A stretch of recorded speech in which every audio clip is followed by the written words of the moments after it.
Старый знакомый главного героя, непобедимый владелец магической катаны Самура, нападение на крепость Сенкуцу, скорое восстановление Хакури и возвращение магических клинков. Неужели план антагониста выгорел? Так что погнали начинать данный разбор. Ну а также напоминаю, что прочитать свою любимую манху Манхуа вы сможете на remanga.org. Здорово, ребятки анимешники, у микрофона Зик. А вот ребята, которые оставили свой коммент под прошлым роликом. Ну а мы начинаем.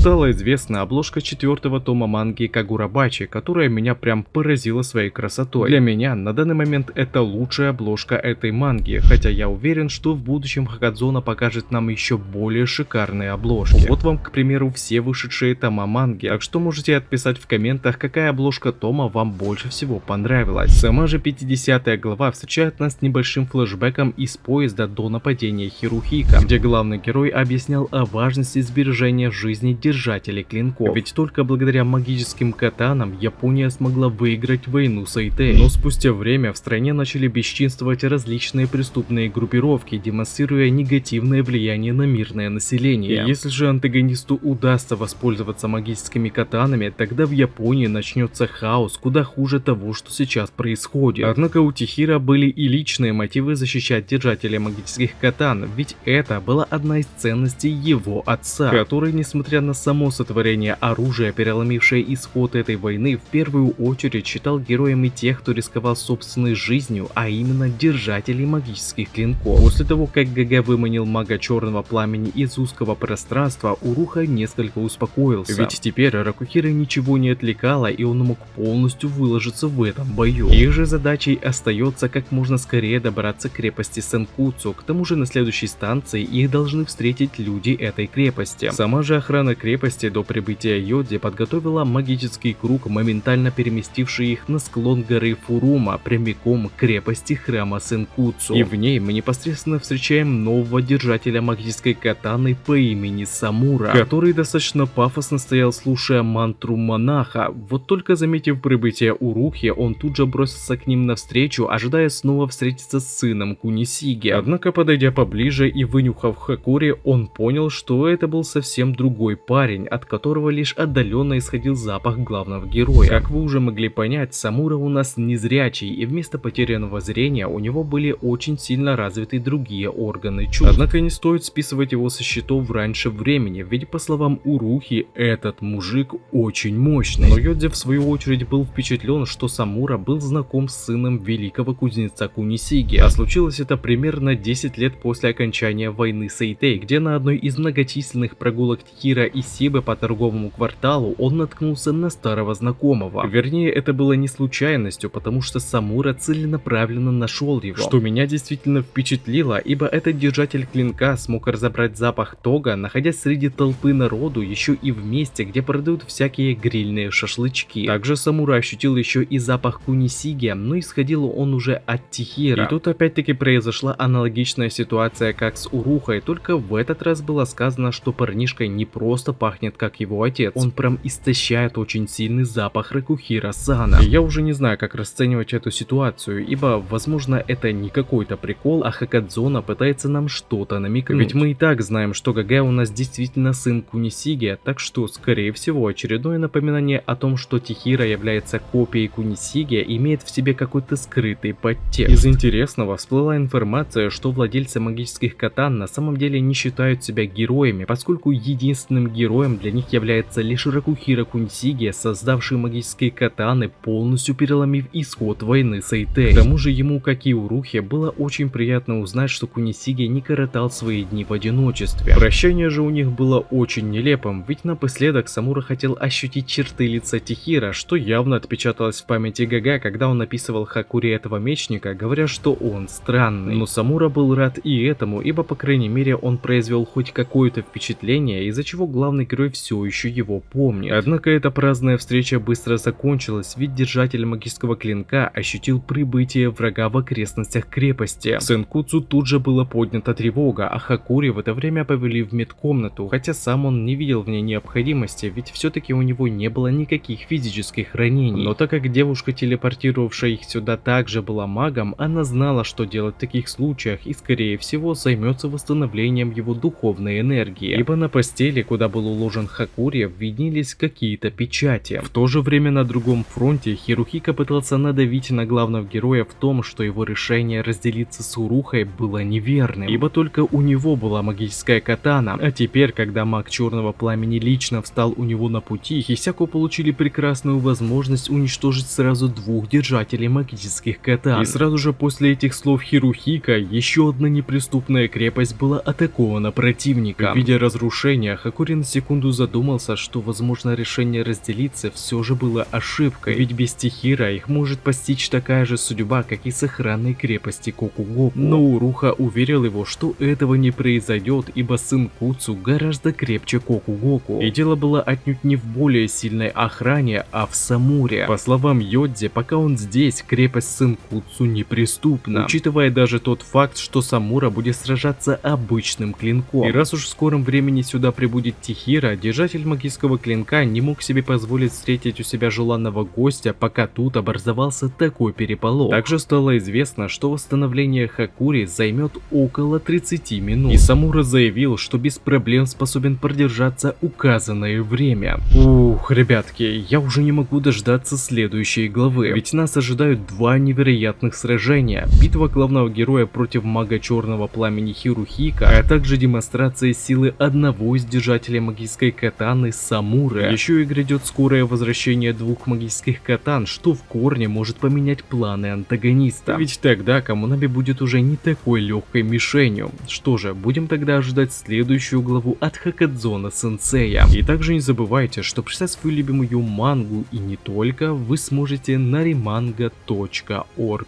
А на этом ролик подходит к концу. Пишите в комментариях, что вам понравилось, а что не понравилось, и несколько комментариев попадут в следующий ролик. Если тебе понравился ролик, тогда лайк и подписка для меня будет лучшей благодарностью, а также не забываем про колокольчик, ведь в последнее время не всем приходят уведомления. Всем спасибо за ваш просмотр, мирного неба вам над головой и всем пока-пока.